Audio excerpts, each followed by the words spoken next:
జై స్వామినారాయణ.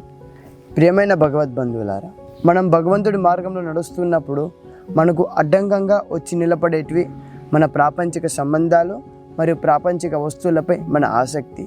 మీరు ఎన్నోసార్లు వినే ఉంటారు, ఎంతోమంది ఋషిమునులు వారి శరీరాన్ని క్షుణ్ణ భిన్నంగా అయ్యేలా కఠోర తపశ్చర్యం చేశారని. దేనికోసం? వారి శరీరంపై మరియు ప్రాపంచిక వస్తు సంబంధాలపై ఆసక్తి తగ్గించి భగవంతుడికి దగ్గరగా వెళ్ళడం కోసం. కానీ ఈ సమయంలో అటువంటి తపశ్చర్యం చేయడం అంత సులభం కాదు. సులభమేమిటి? వాస్తవంగా చెప్పాలంటే సాధ్యమే కాదు. కానీ ఆ ప్రాపంచిక సంబంధాలపై మనం ఆసక్తి తొలగించుకోకుండా భగవంతుడికి దగ్గరగా వెళ్ళడం కూడా సాధ్యం కాదు. రండి, ఈరోజు మనం ఒక చరిత్ర ద్వారా తెలుసుకుందాం. ఒక చరిత్ర భగవంతుడి యొక్క భక్తుడిది. అతని జీవితం ఏ విధంగా అయితే అంధకారంలో నుంచి తేజస్సుకు వెళ్ళిందో, ఒక చరిత్ర ఒక నిస్వార్థమైనటువంటి సేవతో అతని యొక్క ప్రాపంచిక సంబంధాలను మరియు ప్రాపంచిక వస్తు పదార్థాలపై ఆసక్తి పూర్తిగా నశించి అతను భగవంతుడికి ఏ విధంగా దగ్గరికి అయ్యాడు. ఈ చరిత్ర దాదాపుగా ఒక 200 సంవత్సరాల క్రితం జరిగింది. ఆ సమయంలో పూర్ణ పురుషోత్తమ నారాయణుడు భగవాన్ స్వామినారాయణ ఈ భూమిపై అవతరించాడు. ఎంతోమంది ఆత్మలకు కళ్యాణాన్ని ప్రసాదించడం కోసం భగవాన్ స్వామినారాయణ ఈ భూమిపై అవతరించాడు. మరియు అతని యొక్క సాధువుల ద్వారా, హరిభక్తుల ద్వారా వారు గ్రామానికి పంపించి భగవాన్ స్వామినారాయణ యొక్క అవతారం గురించి మరియు ఎంతోమంది ఆత్మల కళ్యాణం గురించి వారు సత్సంగ యొక్క ప్రవర్తన చేసేవారు. కొన్నిసార్లు అయితే స్వయం శ్రీజీ మహారాజ్ కూడా వేరే గ్రామాలకు వెళ్ళి సత్సంగాన్ని ప్రవర్తన చేసేవాడు. అదే సమయంలో ఒకసారి భగవాన్ స్వామినారాయణ ఆయన యొక్క సాధువులు మరియు హరిభక్తులతో సత్సంగాన్ని ప్రవర్తించడం కోసం గ్రామానికి వెళ్ళేవారు. మరియు భగవాన్ స్వామినారాయణ అతని యొక్క మానికి గుర్రంపై కూర్చునేవాడు. సాధువులు మరియు హరిభక్తులు భగవాన్ స్వామినారాయణ యొక్క నామస్మరణతో మరియు భగవాన్ స్వామినారాయణ యొక్క కీర్తనలు పాడుకుంటూ వారు ఆ యాత్రలో పాల్గొనేవారు.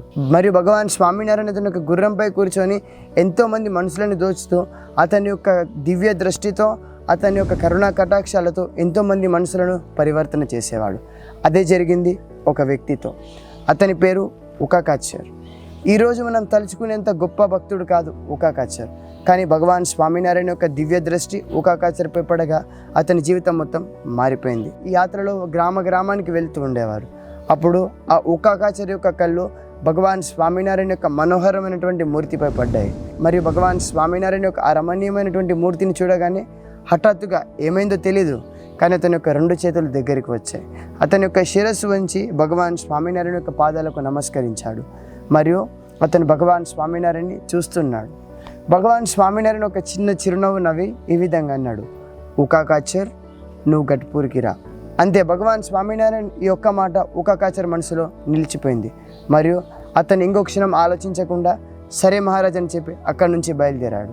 మరియు ఇంటికి వెళ్ళి అతని యొక్క ధర్మపత్నితో ఈ విధంగా అన్నాడు, నన్ను భగవాన్ స్వామినారాయణ గరుడాకి రామని ఆదేశించాడు. నేను తప్పకుండా వెళ్ళాల్సిందే. ఎంతో పవిత్రమైనటువంటి ఉకాకాచర్ యొక్క భార్య అతను ఉకాకాచర్తో ఈ విధంగా అనింది, లేదు తప్పకుండా మన ఇద్దరం ఆ గరుడాకి వెళ్దామని.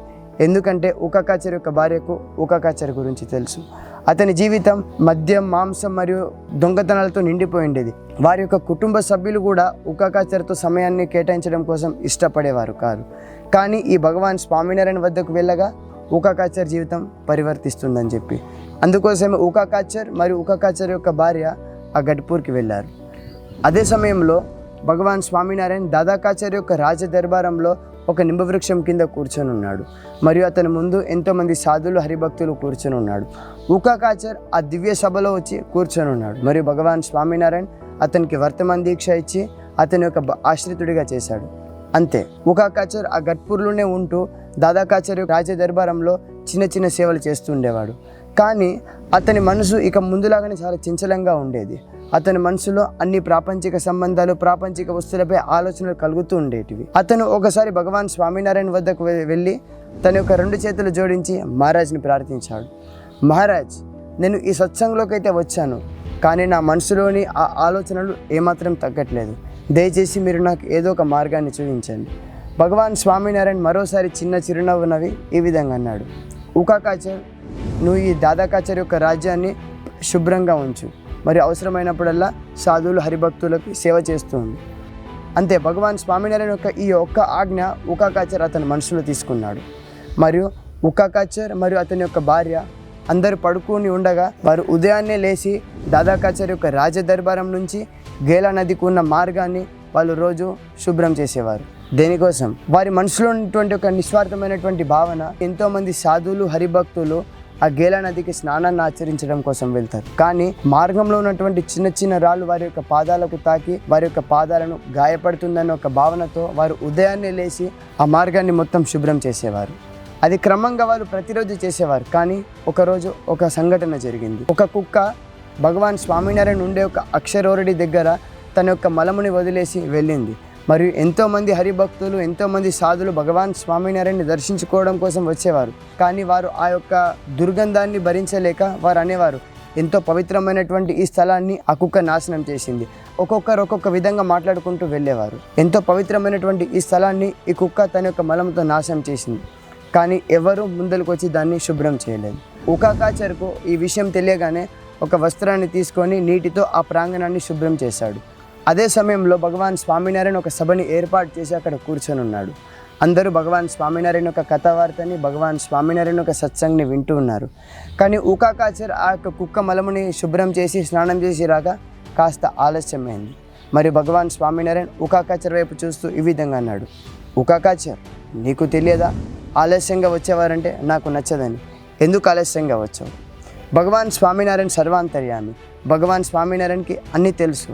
కానీ ఉకాకాచర్ జీవితంలో నుంచి ఇతరులకు ప్రేరణ ఇవ్వడం కోసం భగవాన్ స్వామినారాయణ ఉకాకాచర్ని ఈ విధంగా అన్నాడు. ఉకాకాచర్ తన యొక్క 2 చేతులు జోడించి అత్యంత వినయంగా భగవాన్ స్వామినారాయణకి జరిగిన సంఘటన మొత్తం చెప్పాడు. శ్రీజీ మహారాజా సభలో ఉకాకాచర్పై ఎంతో ప్రసన్నించి ఈ విధంగా అన్నాడు, ఇన్ని రోజులు ఉకాకాచర్ నేను చెప్పిన విధంగా ఈ రాజదర్బారానికి సేవ చేస్తుండేవాడు. కానీ ఇప్పటి నుంచి ఉకాకాచర్ ఈ రాజదర్బారం యొక్క సేవకుడు మాత్రమే కాదు, ఈ రాజదర్బార్ యొక్క యజమాని. భగవాన్ స్వామినారాయణ ఉకాకాచర్పై ఎంతో ప్రసన్నించి అతను ఆ యొక్క రాజదర్బారానికి యజమాని ప్రకటించాడు. మరియు భగవాన్ స్వామినారాయణ ఒక వచనామృతంలో ఈ విధంగా అన్నాడు, ఎవరికైతే ఉకాకాచర్కి ఏ విధంగా అయితే సేవపై వ్యసనం ఉందో అదేవిధంగా మన జీవితంలో అటువంటి సేవపై వ్యసనం పెంచుకోవడం వల్ల మన ప్రాపంచిక సంబంధాలపై, ప్రాపంచిక వస్తువులపై ఆసక్తి కలిగి మనం భగవంతుడికి ఎంతో దగ్గర కావచ్చు.